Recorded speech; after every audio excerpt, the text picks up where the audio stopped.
नमस्ते दोस्तों, मेरा नाम विक्रम है और इस समय मेरी उम्र 24 साल है। मेरी शादी के 3 साल बाद एक दिन अचानक एक दुर्घटना में मेरे भाई अरुण का निधन हो गया। उस समय मैं और मेरी भाभी कविता ही घर पर रह गए। हमारे परिवार का अपना बिजनेस था और भाई के जाने के बाद में मैं ही पूरे बिजनेस को संभाल रहा था।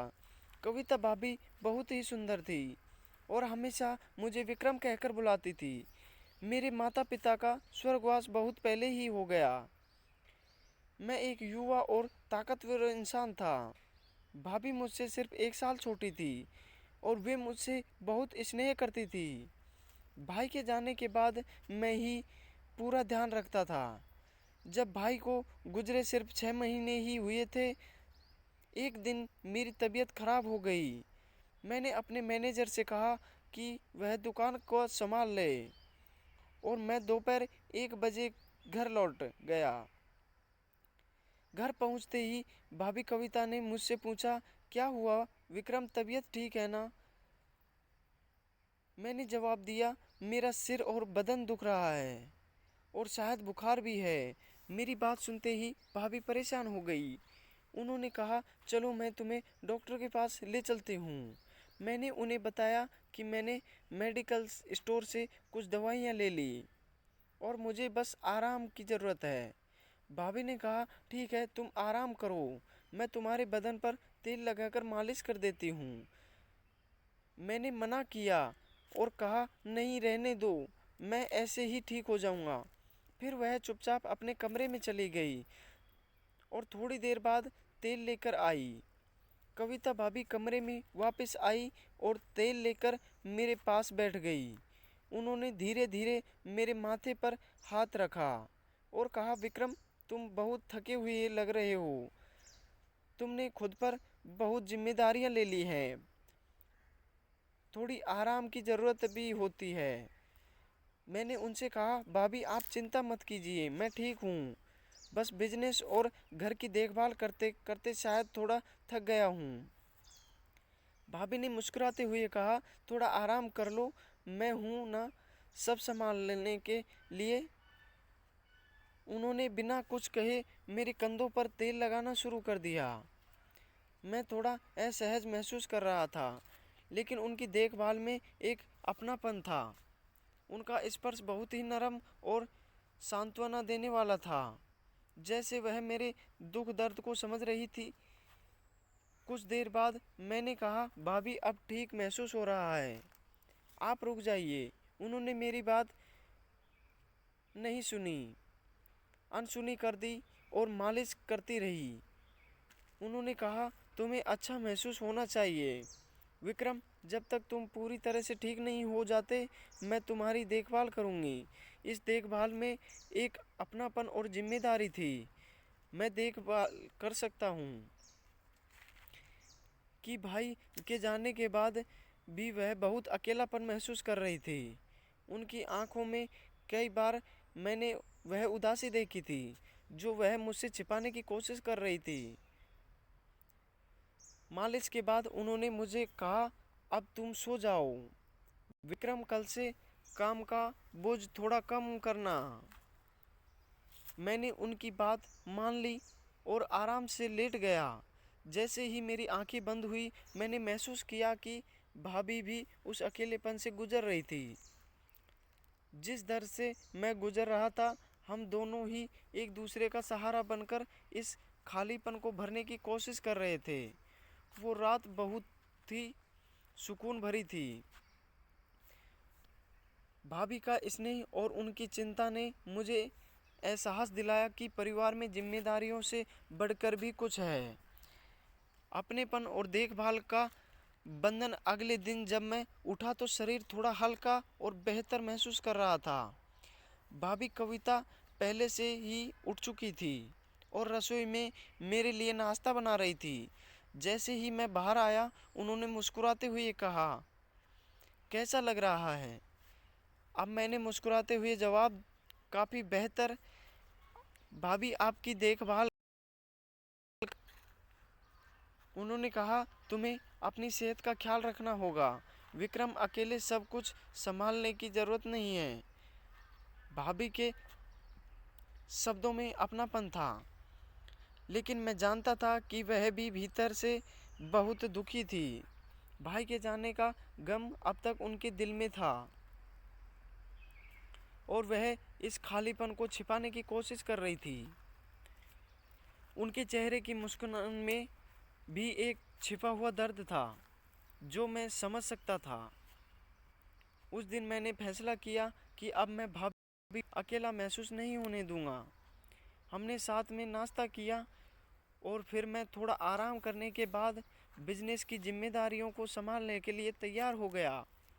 दिन भर के काम के बाद जब मैं वापस घर आया तो भाभी ने फिर से मेरा हालचाल पूछा। हमारी बातें अब धीरे धीरे गहराई पकड़ने लगी। वो मुझसे अपने मन की बातें साझा करने लगी और मैं भी अपनी चिंताएं और थकान उनसे बांटने लगा। एक दिन उन्होंने मुझसे कहा, विक्रम, तुम्हारे बिना यह घर कितना खाली खाली सा लगता है। तुम जब तक घर नहीं होते हो मैं बहुत अकेला महसूस करती हूँ। मैंने भाभी की बात सुनी और कहा, भाभी, मैं हमेशा आपके साथ हूँ। आपको कभी अकेलापन महसूस नहीं होने दूंगा। हम एक दूसरे का सहारा बनकर रहेंगे जैसे अब तक रहे हैं। वो चुपचाप मेरी तरफ देखती रही जैसे कुछ कहना चाहती हो, लेकिन शब्द नहीं मिल रहे हों। मैंने उनके हाथों को अपने हाथों में लिया और कहा, भाभी, हम दोनों ने बहुत कुछ खोया है, लेकिन अब हम साथ हैं और हमें इस सफ़र को मिलकर होगा।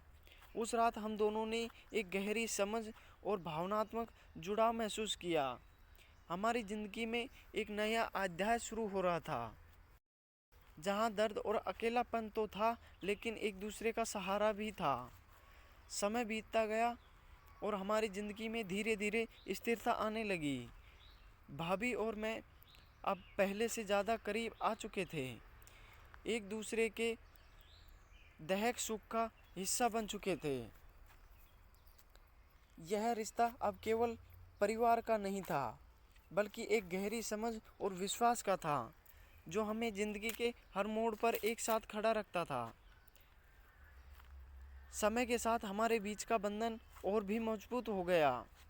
भाभी कविता और मैं सिर्फ घर और बिजनेस की जिम्मेदारियां ही नहीं बांट रहे थे, बल्कि हमारी ज़िंदगी के हर छोटे बड़े पल में एक दूसरे का साथ था। मैं देख सकता था कि भाभी अब थोड़ा हल्का महसूस कर रही थी। उनकी आंखों की उदासी अब धीरे धीरे गायब होने लगी थी। एक दिन काम से लौटते समय मैंने सोचा कि भाभी के लिए कुछ खास करना चाहिए। मैंने उनकी पसंद की कुछ चीज़ें खरीदी, जैसे वो मिठाई जो उन्हें पसंद थी और कुछ फूल। जब मैं घर पहुंचा और भाभी को यह दिया तो उन्होंने आश्चर्य और खुशी से मेरी तरफ देखा। उन्होंने मुस्कुराते हुए कहा, विक्रम, यह सब क्यों?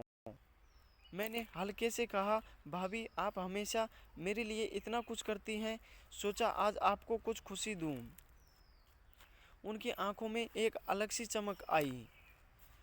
उन्होंने मिठाई का डिब्बा खोला और एक टुकड़ा मेरे मुंह में डालते हुए कहा, तुम्हें पता है जया, मैंने पहली बार इस मिठाई को खाया है, लेकिन आज इसे खाने का मन हो गया क्योंकि तुमने दिल से मेरे लिए लाया। हम दोनों हंसने लगे और वह पल बहुत खास था। धीरे धीरे हमारी ज़िंदगी में खुशियों की हल्की हल्की पद चलने लगी। फिर एक शाम जब हम दोनों साथ बैठकर चाय पी रहे थे, भाभी ने अचानक से कहा, विक्रम, क्या तुमने कभी सोचा है कि ज़िंदगी का यह रास्ता हमें कहाँ? मैंने उनकी आंखों में देखा और कहा, भाभी, मैंने ज़्यादा नहीं सोचा, लेकिन इतना जानता हूँ कि यह रास्ता ले जाएगा, हम दोनों साथ होंगे। वह कुछ पल चुप रही, फिर धीमे से बोली, मैं नहीं जानती यह सही है या नहीं, लेकिन मैं तुम्हारे बिना अपनी ज़िंदगी अब नहीं सोच सकती।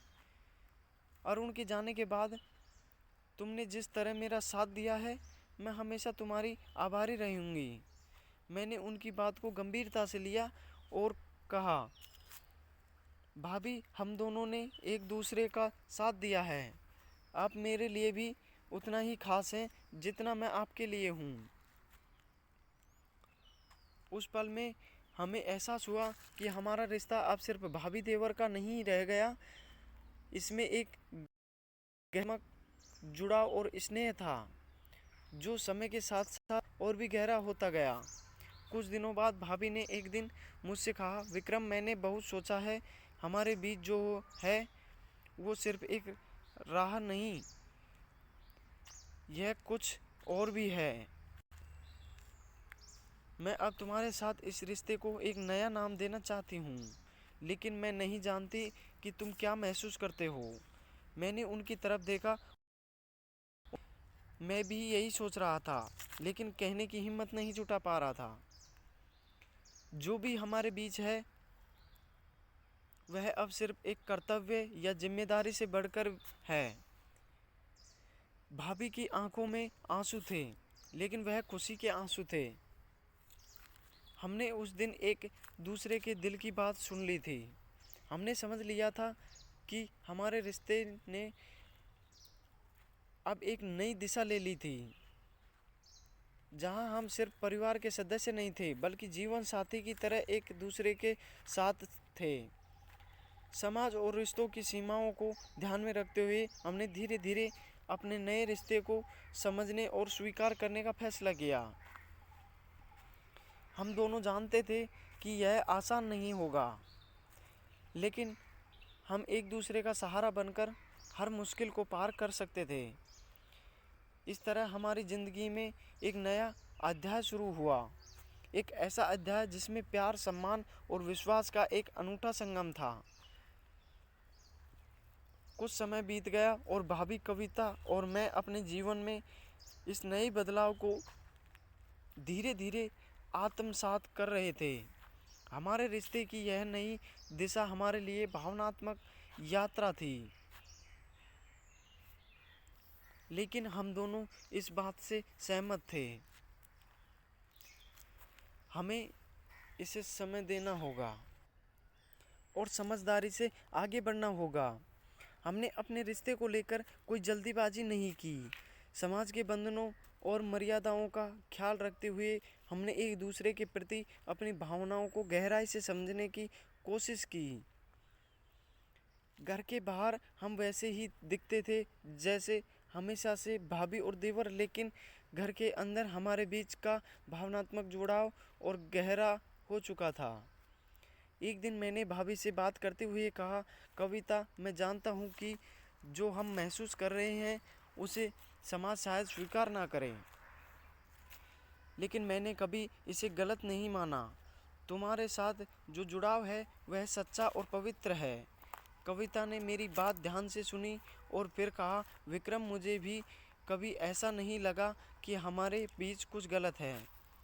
तुमने मेरे जीवन में वह खालीपन भरा है जो अरुण के जाने के बाद था। लेकिन हम जिस समाज में रहते हैं वहाँ रिश्तों के इस बदलाव को समझना आसान नहीं होगा। मैंने सहमति से सिर हिलाया और कहा, हमें धैर्य रखना होगा और सही इंतज़ार करना होगा। मैं चाहता हूँ कि हम अपने रिश्ते को सम्मान के साथ आगे बढ़ाएं। भाभी ने गहरी सांस ली और मुस्कुराते हुए कहा, मैं भी यही चाहती हूँ विक्रम, हम धीरे धीरे कुछ संभाल लेंगे। उसके बाद हमने अपने रिश्ते को और मजबूत करने के लिए एक दूसरे के साथ ज़्यादा समय बिताना शुरू किया। हम एक दूसरे से खुलकर बात करने लगे, अपनी भावनाएं और डर साझा करने लगे। यह हमारे रिश्ते की सबसे खूबसूरत बात थी। हमारे बीच का पारदर्शी संवाद कुछ महीने और बीत गए। इस दौरान हमने किसी को अपने रिश्ते के बारे में नहीं बताया, नहीं किसी को शक होने दिया। हम समाज और परिवार के प्रति अपनी जिम्मेदारियों को समझते थे, लेकिन साथ ही अपने दिल की सच्चाई को भी नज़रअंदाज नहीं कर सकते थे। फिर एक दिन जब घर में एक पारिवारिक समारोह था, वहाँ रिश्तेदार और परिवार के लोग आए थे। सभी ने देखा कि मैं और भाभी अब पहले से ज़्यादा एक दूसरे के साथ दे रहे हैं और एक अजीब तरह की नज़दीकी हमारे बीच दिख रही थी। कुछ लोगों की नज़रों में सवाल थे, लेकिन किसी ने कुछ कहा नहीं। समारोह के बाद जब भी चले गए, भाभी ने मुझसे कहा, विक्रम, शायद अब समय आ गया है कि हम इस रिश्ते को समाज के सामने लाएं। मैं नहीं चाहती कि लोग हमारे पीछे बातें करें। मैंने उनकी बात समझते हुए कहा, तुम सही कह रही हो कविता, हमें अपने रिश्ते को लेकर स्पष्टता रखनी होगी ताकि कोई गलतफहमी ना हो। इसके बाद हमने अपने कुछ करीबी रिश्तेदारों से इस बारे में बात करने का फैसला किया। हम जानते थे कि यह एक कठिन चर्चा होगी, लेकिन हमने ठान लिया था कि हम सच का सामना करेंगे। जब हमने अपनी भावनाओं और रिश्ते के बारे में बात की तो शुरुआत में लोगों ने इसे समझने में मुश्किल महसूस की। कुछ ने इसे समाज के नियमों के खिलाफ माना तो कुछ ने इसे गलत ठहराया, लेकिन हमने शांतिपूर्वक सबकी बात सुनी और फिर अपने पक्ष को समझाया।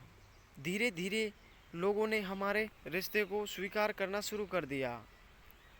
उन्हें समझ में आया कि जो भावनात्मक जुड़ाव और स्नेह हमारे बीच है वह सच्चा और पवित्र है। समय के साथ समाज और परिवार ने भी हमें स्वीकार कर लिया।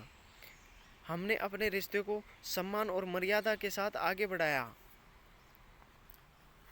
और अब हम दोनों अपनी ज़िंदगी में पहले से ज़्यादा खुश हैं और संतुष्ट थे।